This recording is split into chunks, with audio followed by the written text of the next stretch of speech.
Hello and welcome. My name is Alanis Morissette, and my guest today is Dr. Sue Johnson, who's known for her innovative work in the field of psychology on bonding, attachment, and adult romantic relationships. Sue's the developer of emotionally focused therapy, EFT, and her decades of research are chronicled in her book, Hold Me Tight, and more recently in her book called Love Sense, as well as professional books which include the practice of emotionally focused couple therapy, Creating Connection, and emotionally focused couple therapy with trauma survivors. It's my blessing to have her on the show with me today.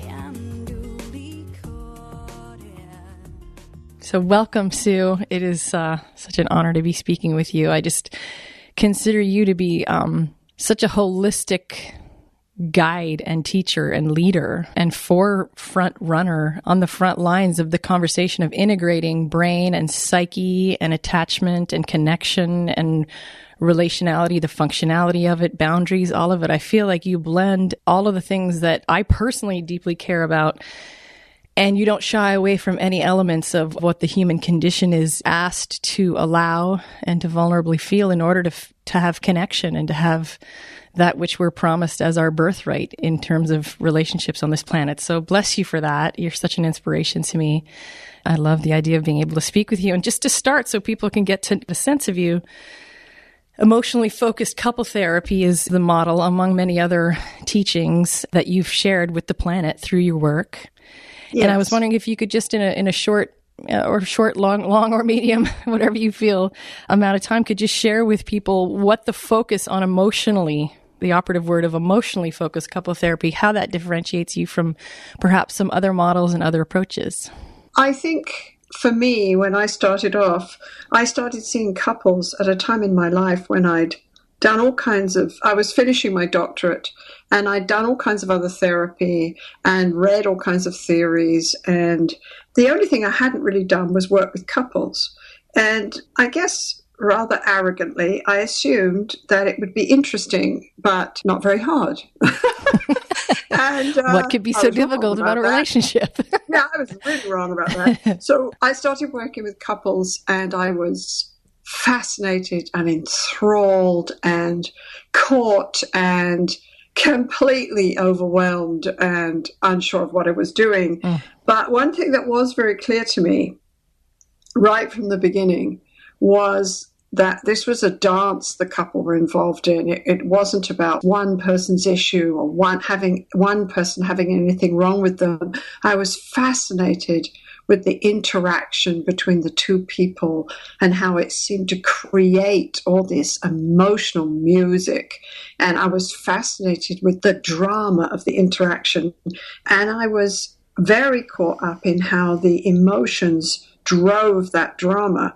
But when I went back and looked at all the things that were just starting to be written about relationships, and because, it's taken science and clinical psychology a while to actually get what ordinary people know, which is that one of the most important things in life, if not the most important thing, is our relationships. And one of the biggest sources of our pain is when we can't make those relationships work. So when I went to that literature, it completely ignored emotion. In fact, it said emotion is the reason why couples are unhappy. They've got too much of it, or they don't talk about it, or they attack each other. So you have to get them out of it. You have to explain things to them. You have to get them to do cognitive skills and control their emotions and get them to think differently. Do you think they perhaps were talking about the acting out of emotions? Like, were they perhaps trying to vilify the acting out of emotions and they weren't aware that emotions in and of themselves are great messengers and, Yeah, I think you're right. I think that message was completely lost. I think they saw emotion as a problem and they saw it that it was somehow immature and it didn't get you anywhere. You couldn't solve problems with emotions. And what I saw with my couples right from the beginning, I didn't really know what I was doing at that point, but what I saw was when people went into their emotions and learned how to walk around in them and name them and learned how to accept them and actually share them with their partner, that the whole dance with the partner changed.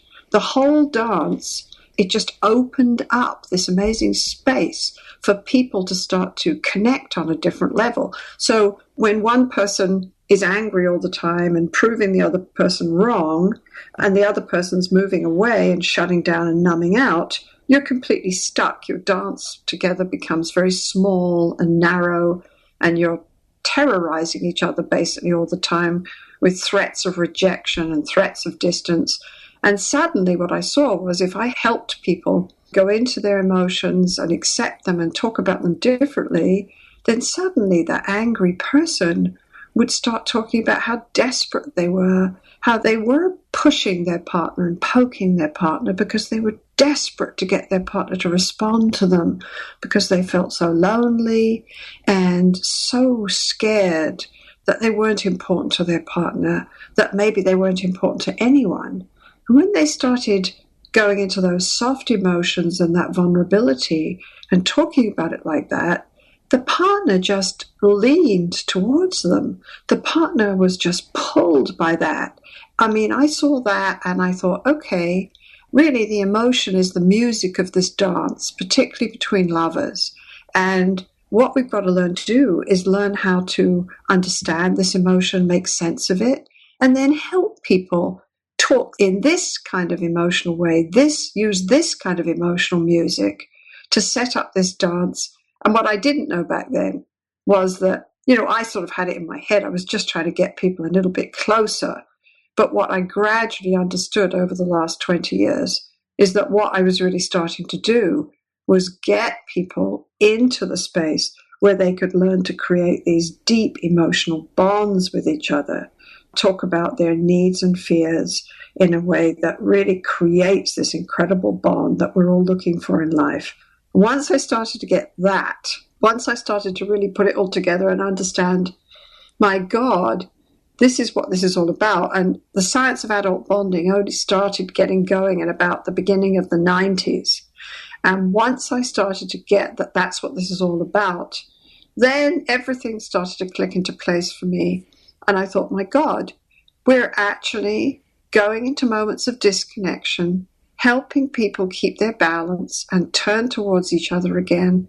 And we are actually creating bonding moments. And you're allowing people to create new points of contact, as you call it, outside of what their typical wheelhouse of interaction would be, based perhaps on their traumas or their history of how people interact in contexts of danger or trauma or whatever it is. So, yes. So you're creating, in some ways, you're rewiring the brain and the whole neuroplasticity of helping the brain develop in a way that is informed by these new ways of bonding, these new areas of connection that have been outside of the sort of amygdala-driven danger zone that people often live in when they're stuck in strife and conflict, and they're stuck in their styles of attachment actings out. The avoidant that you write of so beautifully, the secure attachment is the lovely ideal. The anxious one, the anxious and the avoidant often couple up horrifyingly and beautifully, ultimately, if they push through with the kind of work that you're describing or the kind of inquiry that you're describing. So I'm excited at the idea that trauma being healed through this relational context, this relational model of whether it's with a therapist, a bond that's established through a therapist, when it's functional, it's, in my personal experience, it's been so lovely, but specifically in couplehood where we project onto our partners. And often, there's some element of our partners reenacting some old traumatic interactions from our childhood that trigger us. But that you're offering a new way to have points of contact and ways to connect to heal that severed or that ruptured bondedness that creates such loneliness and helplessness, which to me are the core elements of depression and anxiety and all the despair and unrest that we see around the world. That's right. What you're touching on there is what has really emerged in the last 20 years in developmental psychology and in social psychology, and it really comes up in our work, which is the power of a secure bond with another person, the power of knowing that someone has your back, that you are precious to someone, that there's someone you can turn to if you're faced with danger and trauma and you're overwhelmed, that you stand in life holding someone's hand. We have only started to understand how deeply rooted that is in our bones, how deep this longing is, how this is like oxygen for us. Having someone that you matter to, that will come when you call, is the main survival strategy of our species. Love is an ancient, wired-in survival code. It's not just this mixture of sex and sentiment that people talk about these days as being about romantic love. It's much more significant than that. And you're touching on something very amazing, which is what we find in our work is that when we help couples create these bonding moments, they don't just expand their relationship into this area of depth and connection and support. What they do is they grow each other. They make each other stronger, more resilient. What grows anybody except the light of in somebody else's eyes? You know, they grow each other. So we see our couples not only connect in ways that maybe they've never even connected with any human being before. You know, and they start off distressed, of course, when they come to us. I don't know anything about that. I don't know what you're talking about. What you're describing has the idea come to mind that the role of the therapist in this teaching, in this invitation that you're describing, as an ally, really, because if we're relying may not be the right word, but if we're looking to the light in each other's eyes in order to bring us basically back toward our wholeness and heal a lot of these ruptures that have kept us from the awareness of our innate goodness and wholeness and bigness, then on some level, if we're mutually traumatized or if we're mutually challenged or we're set up in that complementary, avoidant, anxiously sort of chasing roles that we're in, a little harder to access when in couplehood, when we're both triggering each other, the light That's isn't right. as quick to access. So the guidance, and I've had personal direct experience with my husband with EFT, and the invitation to look at things from a different perspective has our healing and growth happen in tandem. So to begin with, out of the gate, as traumatized creatures, if I can throw my husband and I crassly into that category, relying singularly on each other, we were both a little ill-equipped out of the gate. And then as we went along with this work that we've been doing around EFT, it's been really exciting because the invitation is to be healing together and working together. And as the light grows in both of us, it becomes this beacon for us both. And one thing that you named a moment ago, the value, I'm just noting the value of naming feelings in a relationship, but specifically in a conflict, is you also called it reappraisal, that process of sort of getting the distance or naming it to tame it, the whole idea of understanding emotions. What is the power, if you could describe the mechanism or the essence of the power of naming feelings and articulating them and becoming more emotionally literate what's the value for that, if you could explain that in your own words? Oh, the word emotion comes from the Latin word immovere, to move. Emotion moves us. It's a motivating force. And it also is a way that our body has of just making sense of the world. So, when somebody says to me, I'm usually working with couples, sometimes I work with individuals and families, but, when somebody says to me, I don't know how I feel. I'm just numb. I don't know what to say to her. I don't have anything to say. I knew she was going to leave me. I've always known she was going to leave me. I don't feel anything. Or when somebody says to me, yes, I'm angry all the time. I don't even know why I'm angry. I don't go and say, well, let's look at the illogical thoughts that start you being angry, or let's do something different. I say, let's stay there. Let's stay there. Let's look at that. What's happening? What do you see on her face? What do you hear? What do you feel in your body? What does your mind say to you? What are the thoughts? What do you want to do right now? And he says, I want to run. Yes. So I say, you want to run? He says, yeah, I want to run. I say, oh, so you are feeling something. You're not just indifferent or numb or saying to her, you might as well leave me because I know you're going to leave me. You want to run. There's something here that's dangerous. He says, yes.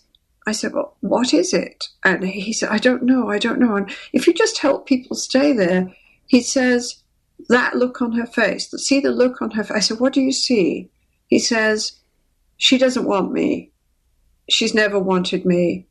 I don't think anyone wants me. Maybe there's something wrong with me. And then suddenly he starts to weep.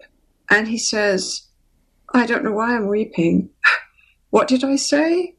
That's scary. And all I really do then is stay there and help him make sense of that and help him tell him how normal it is and how brave he is to open that door and how, of course, if he never had the experience of feeling really loved, then of course that's what he's going to feel when he gets stuck in a fight with his partner and she's angry with him. But see, once you help people make sense of their emotions, and there is some research on this.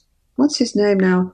I can't remember all these academics' names. His first name is Matthew. I'll remember his last name in a minute. And what he found in a brain scan study was just helping people put this feeling together, this body sense and how your mind interprets it and the cue from the environment, just helping people put it together and name it gives them a sense of order, gives them a sense of control. Yes, I can make sense of it.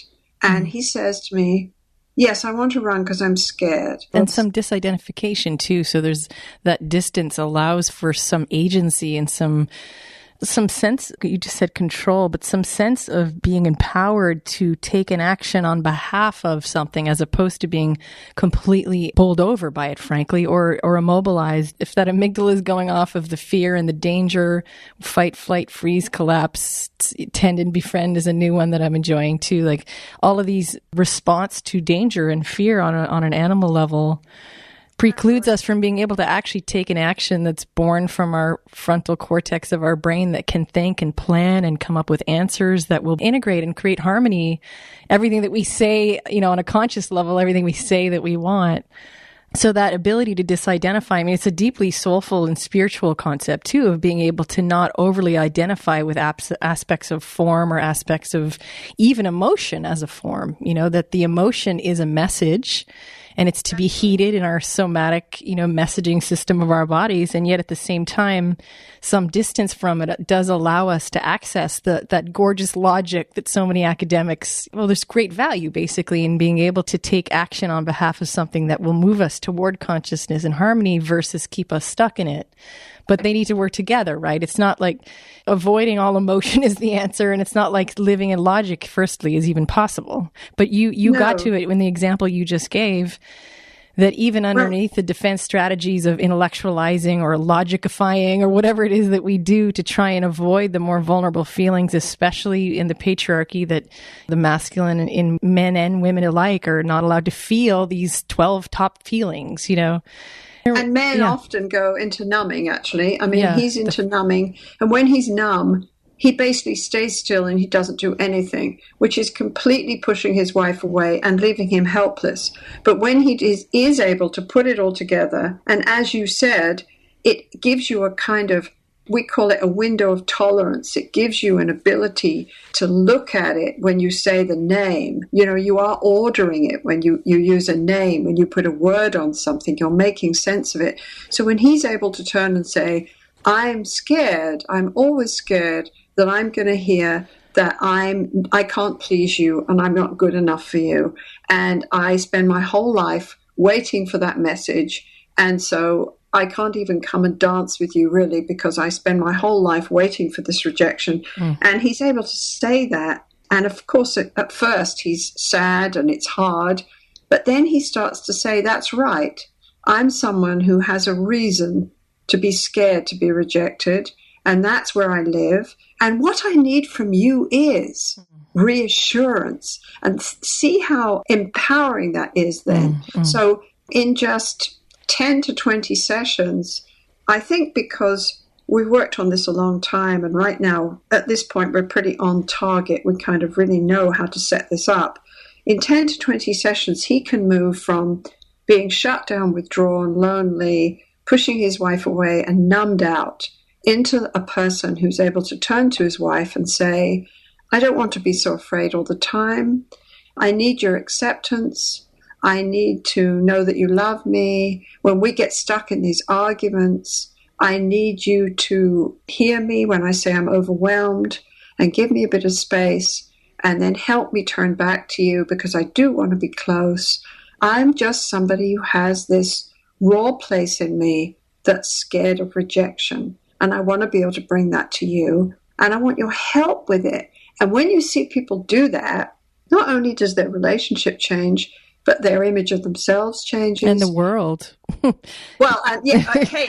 Can you imagine if we could all do that? And of course, we're talking about a romantic bond, but the other bond that we're all very aware of is all this theory about adult bonding came out of the original work on the bonding between mother and infant that happened in England in the 1970s, John Bowlby. And of course, if we could do this in our parenting, can you imagine? Well, we can. And it's right, teachers like you who inform us more and more about attachment parenting. I mean, one of the things I found in being a very outspoken advocate on behalf of my version of attachment parenting was that I ran into this misperception a lot that high responsivity and accessibility and proximity and attunement from me toward my son in this case would, I was told that it would somehow create clinginess in my child, and that my experience has been the total opposite. The more securely connected I have felt with my son, the more I notice he's quick to explore and feels safely connected enough to go out into the world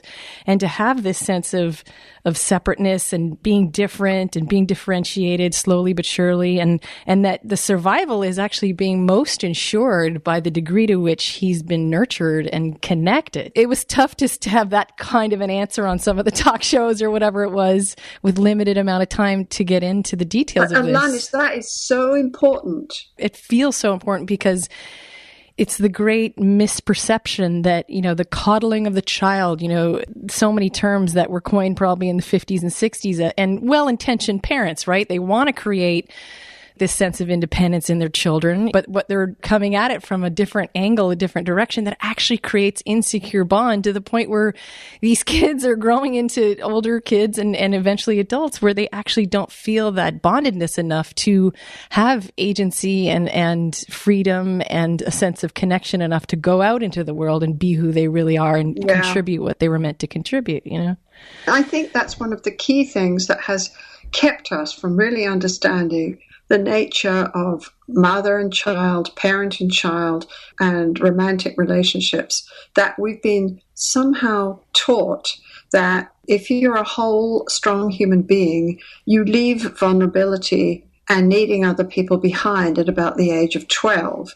and that what you're supposed to do with your kids is get them ready for that moment, when in fact all the research, and there's thousands of studies on this now, it's totally clear that if you want to create a happy, strong, confident child, then the best way you can do that is to be emotionally responsive to that child and teach that child that he lives in a universe where people will come when he calls, that he's precious, that he's special, that his world is understandable, that it's something he can manage, that his inner emotions are okay. We've made this terrible mistake, and I think my profession needs to take some responsibility for that. Psychology, psychiatry made this terrible mistake of believing that strong individuals are people who don't need other people and who can deny their vulnerability and stand alone. And now what we're starting to understand is, no, human beings are social bonding animals. They are not wired to stand alone. And denying vulnerability and our need for others is a weakness, not a strength. And it also dysregulates people more. I mean, right. I think often about the difference between containment, which is just a mechanism by which you can actually organize a little more easily without being reactive, and suppression. And in my experience, the more suppressed these very innate natural emotions are in our bodies, the more activation there is in the fight, flight, freeze department, So that's something you said a second ago. In defense, if I can even go there, in defense of people being afraid of what they might call coddling as not allowing their child to grow into being empowered and independent, quote unquote. All of that is in quotes. I think what they may be alluding to is their fear of the sort of over-empowerment or parentifying abuse that parents can have with children, in that the child is over-empowered to the point where they don't have a sense of integration and a sense of being able to connect and socialize well with people, and not having had limits set. So I think with attachment parenting and making sure there's a really high amount of attunement and responsivity, we're not saying that there's no limits being set for the protection and the safety of this child, or there's no limits or guidance being given around organizing how harmonious social interaction operates. And we're not saying that, basically, we're not saying that there's this limitless free-for-all sort of acting out permission being given to a young person. What we're really saying is that if the behavior of a child acting out or otherwise doing what is very typical for that age-appropriate period of time action, if there's a separation between the behavior that's being exhibited and the self. So if there can be a bondedness and a sense of connection with a child in this example, while they're having an appropriate, age-appropriate tantrum, we're helping them regulate, we're teaching containment, but we're not teaching the sublimation of the self. We're teaching that there can be some disidentification with behavior, and that certain behavior in certain contexts work and in other contexts don't work. But the self, the core self, is this precious, precious being, and that limits are there to serve the functionality of interaction so that these social connections can be maintained, as opposed to this isolation that creates all this depression and all the pain and needless suffering that we see in the world. So that's right. Yeah. And, people make the same mistake with when they think about adult relationships. People say things like, oh, well, I can't turn and ask.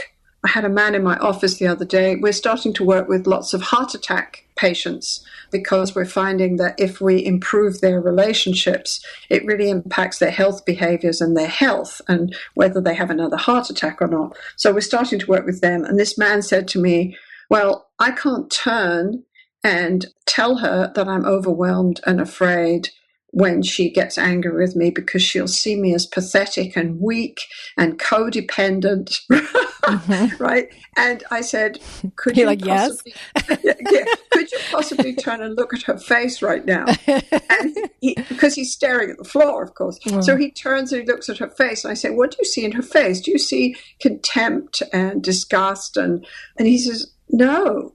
I said, what do you see in her face? He said, she looks like she loves me. I said, yes, because you're letting her in, and that's what she wants you to do. And being able to talk about your feelings, this is what she's wanted all these years. She says, I so respect you for being able to do that. It's strength.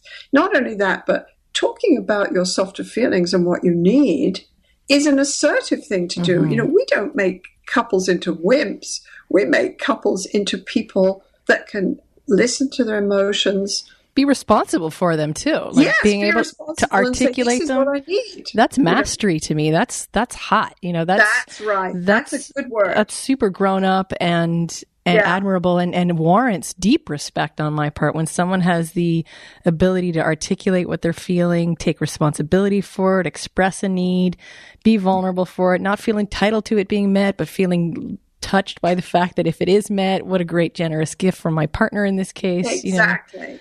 The research says that the more securely connected you are, and we're talking about people that are really close to you. We're not talking about, we are social animals. We need friendships. We need social networks. But we're talking about having few irreplaceable others. The research says that the more securely connected you are, basically, the healthier you are on almost every level. You're more confident, you're more assertive, you're more able to face risk and challenge. You deal with trauma better. If you do hit trauma, if you meet a dragon on the road, you're more able to deal with it. It goes on and on and on. It's like this knowledge that someone has your back, that you matter to someone else. We don't even need the other person there.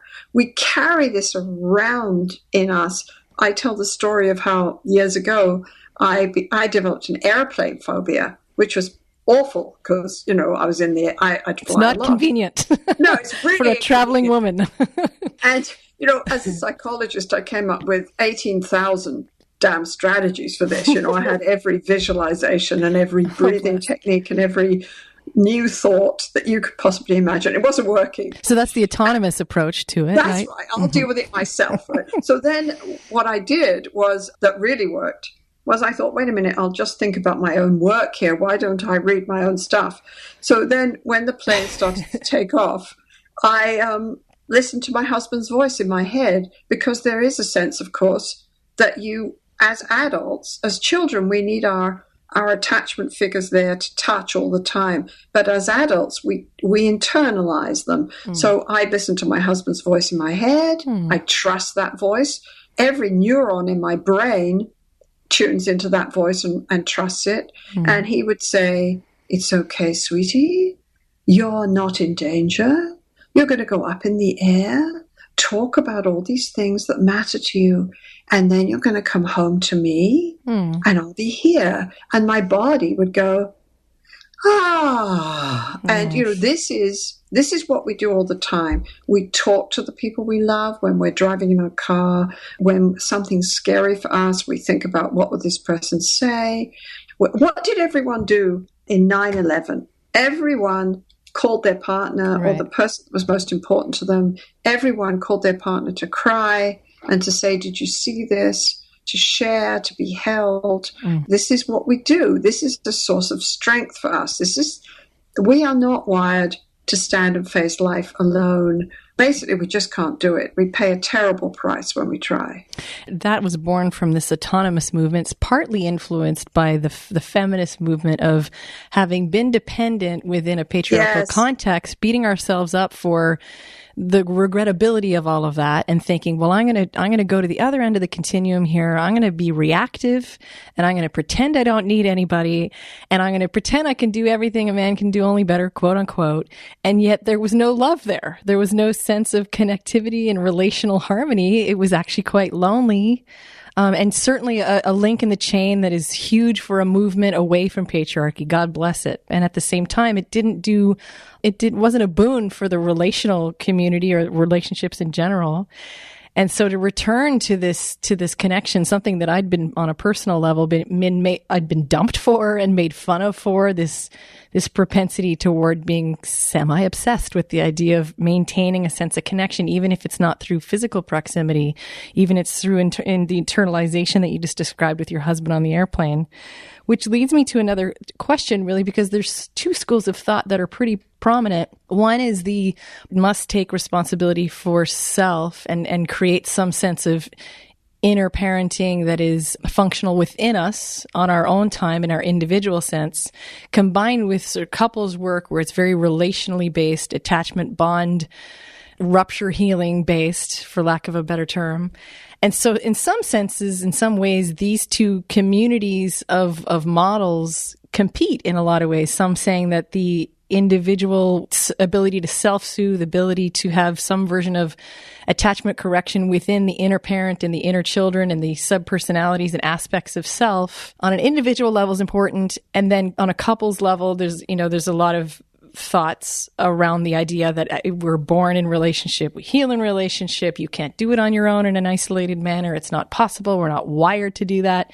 So even your brain is relational. And then the answer to that from some of the more individual-oriented models has been, well, there are, and I believe this to some degree, of course, too. I think there's primary, secondary, whatever order they're in. I think if there's some element of my not being able to come to the table with my husband even without some sense of maturity, if I don't have the maturity when I come to the table, I'm leaning more on the therapist to be the ally, to be the guidance, to be the sort of maternal or paternal force in that sense.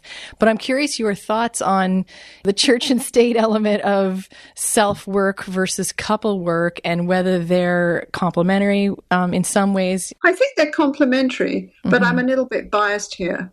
David Barlow is one of the greatest experts on anxiety in the world, and he spends his whole life writing interventions that teach people how to deal with their own anxiety. I don't think there's anything wrong with that. But it's interesting because the piece of research that I thought was the most interesting, which he doesn't talk about much, but years ago he did a little experiment where he did his personal interventions for anxiety, to reduce anxiety, and then I can't even remember why he did it now, but for some reason he brought the partner in. It wasn't couples therapy. It wasn't couples therapy. He just brought the partner in and included the partner in the treatment. And the effectiveness of his treatment doubled. Okay, and I thought that was very interesting. I mean, of course, we need to learn how to regulate our own emotions. But by the way, we do that in relationships. I was going to say, even the internalization of, in your case, your husband's face, or in my case, a wise therapist's empathic voice or whatever it is, it's still referencing or accessing relationality. And even if I do the subpersonality work or parts work or aspects of self, dialoguing with each other, so many beautiful models that extol the virtues of being able to disidentify from different parts and access self. Even when I'm doing that, it's still highly relational, even if it is in my imagination. Right. So the process of being able to internalize the initial caregiver or mom, internalize those voices and that warmth, and then for me, I have a lot of empathy around certainly my own self and then people I know who may not have experiences that they can reference. See, I'm thinking about the traumatized person that doesn't have experiences where they had a well-placed grandmother or an uncle or a teacher who was profoundly warm, right? Not even having that one reference point of someone who provided that for them. Well, and that warmth is a key issue because there's a Canadian called Michael Meaney, and he does research on rats, and rats have got a pretty bad rap, I think, for us. But basically, he points out that rats' brains aren't actually that much different from ours. And what he points out is that the rats in a litter that have a mother that grooms them and cuddles them and cares for them and feeds them and protects them, their nervous system grows in a different way. It handles stress much better. It's much less reactive than the rats who are ignored or pushed aside or have a neglectful mother. It's like we've decided that life is all about the survival of whatever we call the fittest. And Darwin didn't even say that, by the way, but we decided that, when in fact all the research says that it's about the survival of the most nurtured. And so we learn how to make sense of our inner world and to regulate our emotions with other people. But in our society, we've become sort of obsessed with the individual, as if the individual ends at our skin. And another way of thinking about it, which my colleague, a scientist by the name of Jim Cohn, that I did a brain scan study with, what he talks about is, no, if you really look at the nervous system and the brain, what he suggests is that the bottom line for us, yes, we can learn to self-regulate. Yes, it's a good idea. But the bottom line for us is that we're co-regulating animals. We are born to regulate our emotions and our lives and our inner world with other people. And that actually what he says is that co-regulation, turning to another person, is much more efficient, works better for your nervous system than trying to regulate all your own emotions. As if you can, if you can. Right. So my question then becomes, what if you had someone sitting across from you who didn't have the reference point of that original warmth from a caregiver or a mother or a well-placed uncle in their trauma, and they're wanting to create this correction or this repair, this reconnection process? Where does one begin if they're traumatized to the point where they don't even have that pilot light glowing to the, you know what I mean? I tell you what I've learned. The power of relationships is so strong. What I've learned is that very, very often, even in trauma, well, let me tell you, I remember working with a woman who had been massively abused and who was trying to connect with her husband, but her ability to trust another human being was pretty small. Compromised, yeah. Yeah, and so we talked about that, and somehow in the session, she got very upset and started to feel like she was very young and very helpless. And I noticed that she put her arm up in the air. She put her arm straight up in the air. Her husband was sitting in the session, and I said, well, what are you doing? And she says, oh, Uncle Harry. So you're saying if they didn't have an uncle, I'm suggesting there's almost always an image of somebody who was an island of safety. So I say, Uncle Harry? And she says, yes, he was a cousin. And for a short time, from the time I was about 8 to the time I was about 11, about every 2 months, he would come to the house for Sunday supper. And he liked me. And he would take me down to the store to buy me comics and sweeties. And when he took me down to the store, he would lean down from the sky. And listen, she's talking like a child. He'd lean down from the sky and he'd take my hand in his big, huge hands, and he'd hold my hand all the way to the store, and I would feel safe. And I'd say, that's your island of safety. And she said, yes. For some people, their image of God is an island of safety. For some people, it's a place that's an island of safety, or maybe a voice from a grandmother or a grandmother's face. People need something that has they've found comforting. The trouble is, if you've been really wounded and really traumatized and you've been violated in your vulnerability by the people you love, then it's a huge risk to turn and let other people in. And I think the best thing therapists can do, and people who love these people can do, is to understand what I just said, which is it's a huge risk. And people can't just turn and do it. They have to start where they're at. They have to start by, I've done a lot of work with people who've been very traumatized. They have to start by saying to their partner, my whole body says, I must never let anyone close. I'm not going to let you in. I can't let you in. If I let you in, I'll die. I'll collapse. I'll go crazy. I'm getting confused. I can't even stay here. What they're talking about is they're just going away. They're just becoming dissociated. And I've learned that if you just stay there and support them and help them slow down and order what's going on, it's the essence of mindfulness, actually. We've been doing it for years. We just didn't call it that. It's also, I was going to say, it's the essence of parenting, like really lovely parenting too. So maybe that's the same thing, mindfulness and parenting.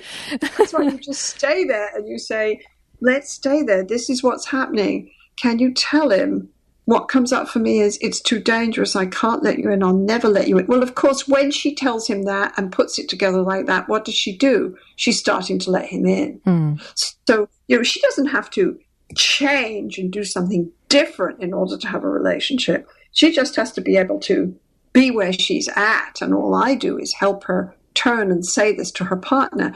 Of course, I'm also there to make sure that the partner can respond in a way that doesn't wound her again. What if the partner is not at their own development or their own growth to the point where they can? This is where the reliance on the therapist is tantamount, right? Yes, and that's why you have to, when I work with couples, I love my couples, and we get to the point pretty fast where they trust me and they'll listen to me. So when somebody takes a huge risk, and the other person isn't present. Let's say the other person completely blows it.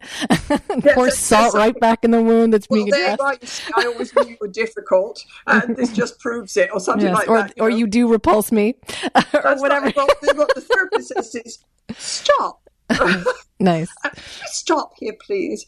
And we turn and we help that person process what's just gone on. Could you help me? Because they missed it. They missed the cue. They missed their partner's vulnerability. Could you help me? Your partner just turned and said this. What happens to you?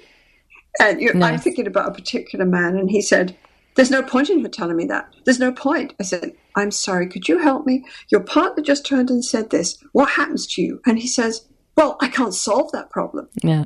You can't That's probably a common one. He said, no. I said, can we just slow down a bit? I don't think she's asking you to solve the problem. I think she's just asking you to be here. Maybe that is solving the problem because she's telling you how alone she is. Well, that's a big one in the masculine-feminine exchange, whether it's in heterosexual couples or homosexual couples. I don't know if this is corroborated by biochemical science, but basically the desire to provide and protect, and part of providing is solution providing, and so that's a big orientation. But the integration of the masculine and feminine in the male or female body really does invite these other aspects of holding presence as a huge currency, as a huge piece of the provision. Modern times, what in stereotypical sort of heterosexual, what is the man providing the woman? Used to be, bring home the animal to give to the tribe. Right. And now it's kill something. Yikes. Now it's can I provide the act of staying present? This is what I would have loved from some caregivers in my past is when I'm in distress, in despair, feeling sad, specifically for women, sadness, anger, and fear were big ones, big no-nos for me. So when specifically I'm in these feelings that are deemed by patriarchy, for lack of a better term, as being quote unquote bad emotions, can you stay here? Can you stay connected with me? Not try to solve it, but just stay here and then watch the magic and the metamorphosis of me moving through this. None of these emotions are bottomless. That's right. And, it's so interesting because people don't get that. And I think it's one of the reasons why men respond to our therapy really well, because we try to help them get that. And it's like, you are the solution. Yeah, you're the provider here.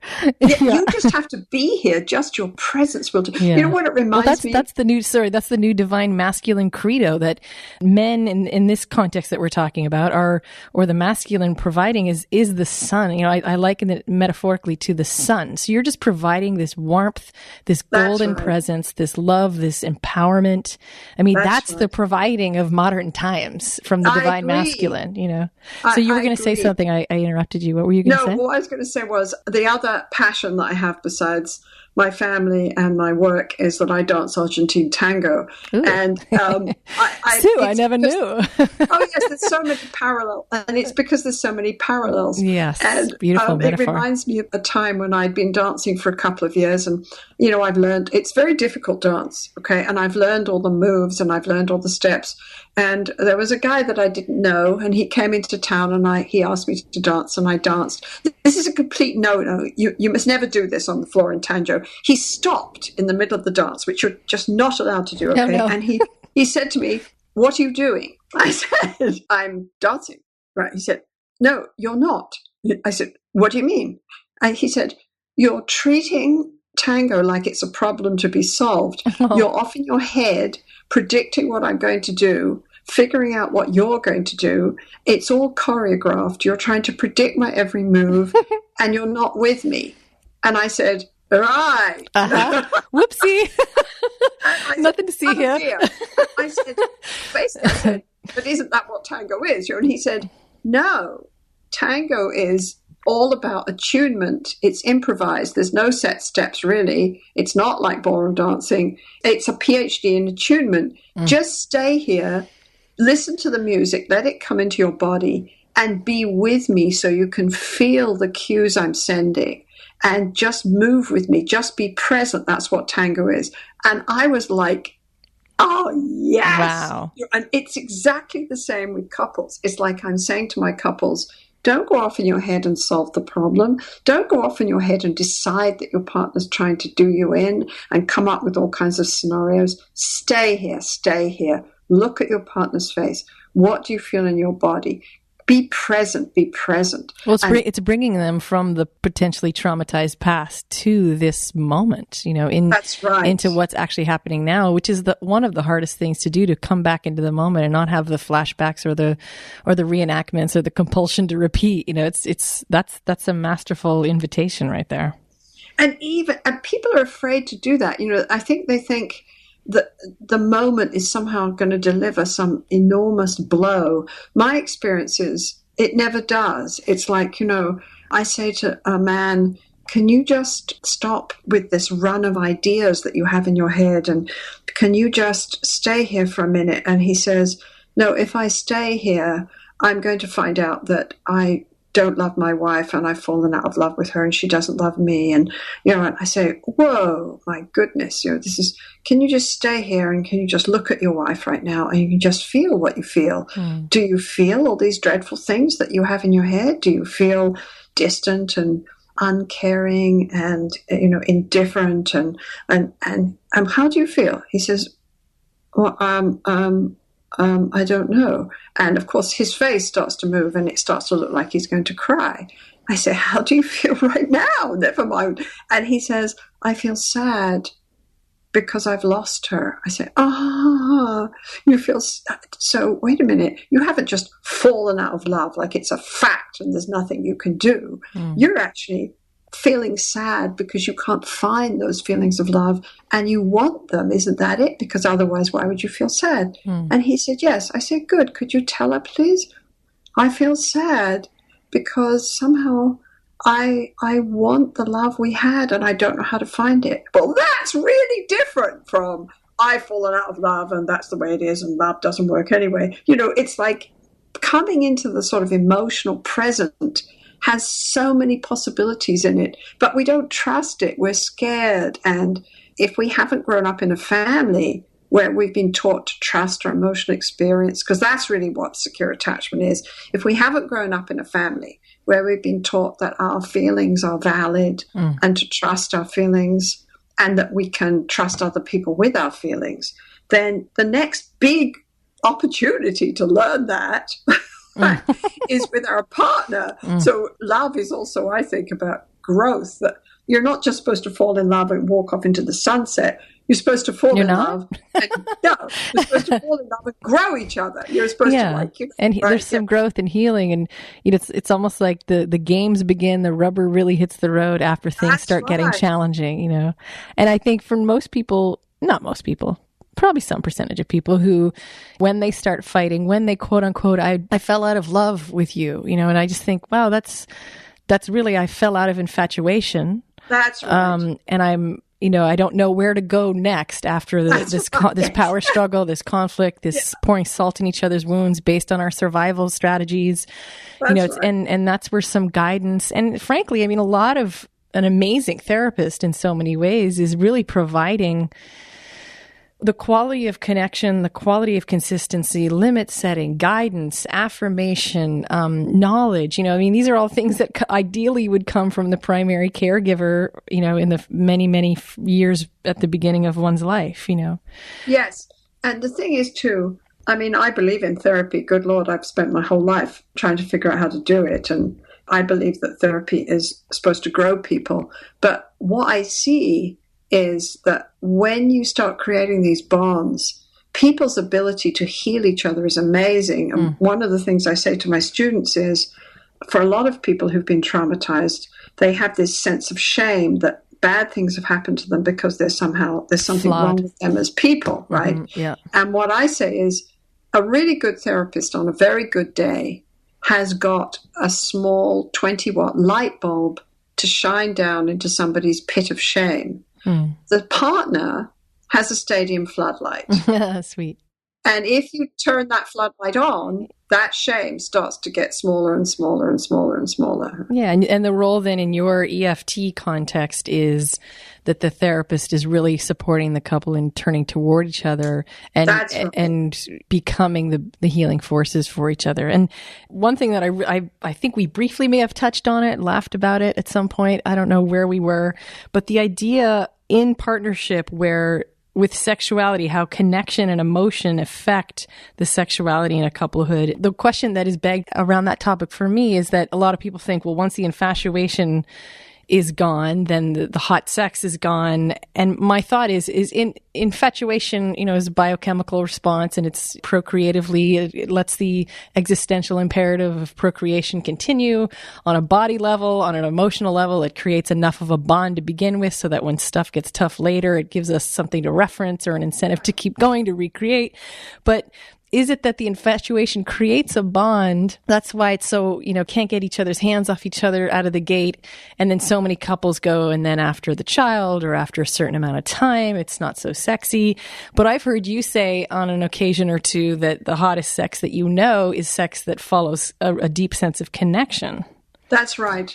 All the research on bonding says that the people who have the best sex enjoy it most, relax into it, can play, choose to make love more often, are people who are securely bonded. So yes, that infatuation ignites oxytocin, which is a bonding hormone in your brain. Yes, all that happens. Sex helps us bond. But then it kind of goes in tandem. The more bonded we are, we disconnect from each other naturally in relationships. We have fights, we become distant. And then if we know how to create a secure bond, we reconnect. So it's almost like love isn't a constant, but there's a flow. So in a good relationship, we fall in love again, and again. And sexuality is part of that. But I think part of the tricky with sexuality is that just like we haven't understood love and bonding, we haven't understood sexuality very well. And for me, the best definition of passion, which can come again and again and again, all through a long-term relationship, is that passion, really good sex, happens when attachment longing, the longing to be connected, is teamed up with attunement between the two people so that they can move together, they can coordinate this dance called sexuality, and then they can move into erotic play. And that's, for me, the definition of passion. And there's no reason on earth why you can't have that passion all the way through a long-term loving relationship. I don't think you can have it all the time. It's not, I think you can have lasting love, but I don't think you can have love every single minute. Exactly when you want it. It's not a constant, but yes, and it goes with connection. Security. We've confused security with familiarity and boredom Yeah, they're not the same. Yes, it's an alive engagement. It's not a sort of numbed out familiarity. No, because familiarity can have all kinds of tentacles to it, right? There can be contempt growing in there. It can be resentment that's sublimated. It can be. But we get this very funny messages these days in the press that imply that you have to choose between one or the other. You have to have this sort of dull familiarity, sort of security, or erotic adventure. You can't have both. Yeah, hot from infatuation to infatuation. It's just nonsense. It's a different quality, though. I mean, the kind of sexuality, tell me what you think of this, the kind of sexuality that's born from the oxytocin infatuation, I just met you, you complete me, or compared to the quality of sexuality and passion that comes from connection being maintained, healing occurring, growth happening, high fives happening, that kind of partnership. There is a different quality of connection to that. Is that your experience? I think so. Yeah, I hope so. But if I listen to my couples and to the research out there, the second one is better. Way better. It's deeper. It's more resilient. It's actually less. It's less. If I can just describe it somatically without getting into the more erogenous area, it's less piercing, it's less fear tinged, it's less terrifying. It's not all about reassure me you love me. It's more about my goodness, you're hot. Let's play. yes, and it's like the world is our oyster kind of thing. There's more freedom and warmth actually. So the infatuation is more piercing and got that fear of, are we connected? Is this going to last? Will I see you again? All of those versions of flings and sexuality. And then versus the warmth of we're together in this. And so let's go for it and investigate, Well, and I think we forget, because we've looked at sexuality on the movies where everything happens in 2 seconds and is always perfect, right? Well, it's all infatuation, or it's people who are bored with each other. I agree with what you said earlier. They've really only presented 2 versions of sexuality. It's the bored, resentful, kind of horrifying, boring sex, or it's the hot, infatuated, out of the gate movie sex. There has to be a third way, and I know Sue can talk about it. Well, and we forget that actually, if you look at 2 people really making love, if you look at optimal sex, it's an amazing act of coordination. It requires attunement. It requires emotional responsiveness. It requires full engagement. And those are exactly the qualities that you have in a secure bond. Exactly the same. And then specifically boundaries too, because I notice in my experience is that the more we're differentiated, the more there's a delineation between you and me, the more there's this yearning on my part, that longing you spoke of, to create the merge and then to move away and then to merge again, and that kind of back and forth of boundaryfulness combined with the merging of the spiritual oneness. The ocean drops move together into the ocean, they're one, and then they move toward little droplets again. And that's right. That whole metaphor of the idea of differentiation being hot because of what it portends for. It portends for the movement toward unification and union. In the past, we haven't understood all the bonding stuff we're talking about. So I think in the past, we've really seen sexuality in terms of power and in terms of male sexuality.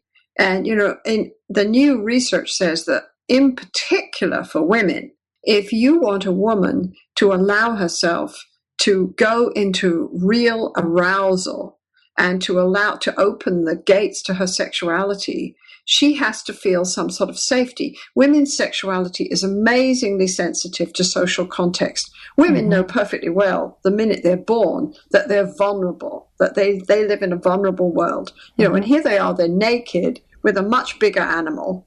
Yeah. And they're about to be penetrated by this animal. So vulnerable, even the physical act of opening oneself is the most vulnerable thing. And if you're in a context relationally where there's no safety emotionally, or there's violation of boundaries left, right, and center, or whatever it is, it's so physiologically counterintuitive to do anything that moves the person toward you when that person isn't safe.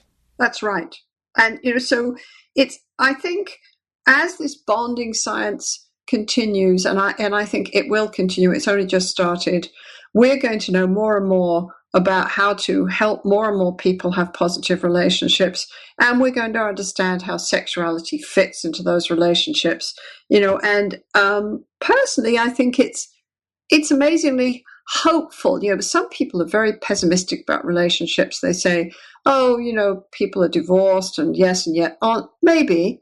But I think it's also true that we now have the freedom. Women don't have to stay in an unhappy relationship. Yes, there are more divorces, but hopefully, especially with this new science, there's also more and more learning about what a good relationship is and how to have one. And there's more and more possibility that we learn how to create one. And that means that we learn how to create more stable families for our kids. Yeah, and the more we understand the idea of what makes a lovely match, the more self-knowledge, the more understanding of the brain, the more understanding of how to move through power struggles into this delicious place that we've described of mutual healing and growth and reconnecting. And I mean, there's so much brilliant information that has emerged, that is emerging, and that has yet to emerge, that will just make relationships be able to be framed in a way that induces maybe more optimism than I see as well. That's right. As long as we don't make terrible mistakes. Like, I was reading an article the other day that said women are making progress because they are now refusing to rely on men, and they are allowing themselves to do all the things that men have done in the past, like have lots of affairs and, be kind of cougarish in their sexuality. Yeah, and I think it's misdescribing empowerment too. I think there's a whole movement around empowerment with women being labeled as this sort of sexual acting out as some version of empowerment. It's a mistake. It's like it's no. Well, I think it's misguided, and I think it's actually quite dangerous because so do I. In so many ways, women in a context, in a culture that basically sent messages of disempowerment to them. They thought, well, one way that I know I have cars crashing on the street is when I wear a short skirt. So there is some power in my sexuality. So I'm going to focus on that. That's as opposed to them realizing how multitudinous they are as creatures, and that there's so many elements of intelligence and power, and that singular animal sexual piece is one piece of 100,000 pieces of what makes a female body, or a male body, frankly. So much of this applies to both genders in my experience, but obviously within patriarchy, women exploiting their own sexuality as a way to declare to the world that they're a feminist or that they're empowered, I think is really dangerous. So do I. And it robs men. What we see in therapy is that men, if you really talk to them about their sexuality, you don't see this sensitivity in any of the media portrays of male sexuality that I see, where men turn and say, you think I just want an orgasm. You think I just want physical release. Right. But what I want to feel desired. That's what I want. Mm-hmm. And good Lord, that's exactly what his lady wants too. So, it's interesting, that men have been put in this sort of strange box. Yeah. Yes. Really reduced, actually. Both genders have been reduced in this whole conversation. That's right.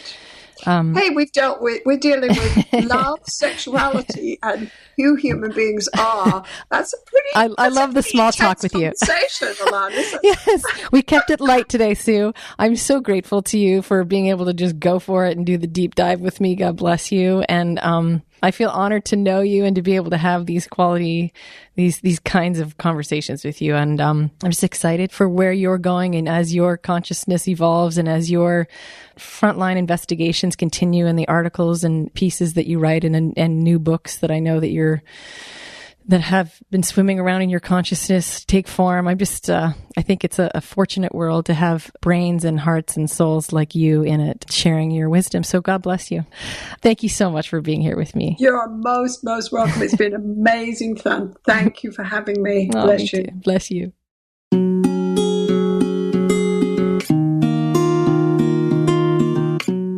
Thank you, everyone, for listening. It's a joy to share these podcasts with you. I invite you to subscribe and join me on the next podcast.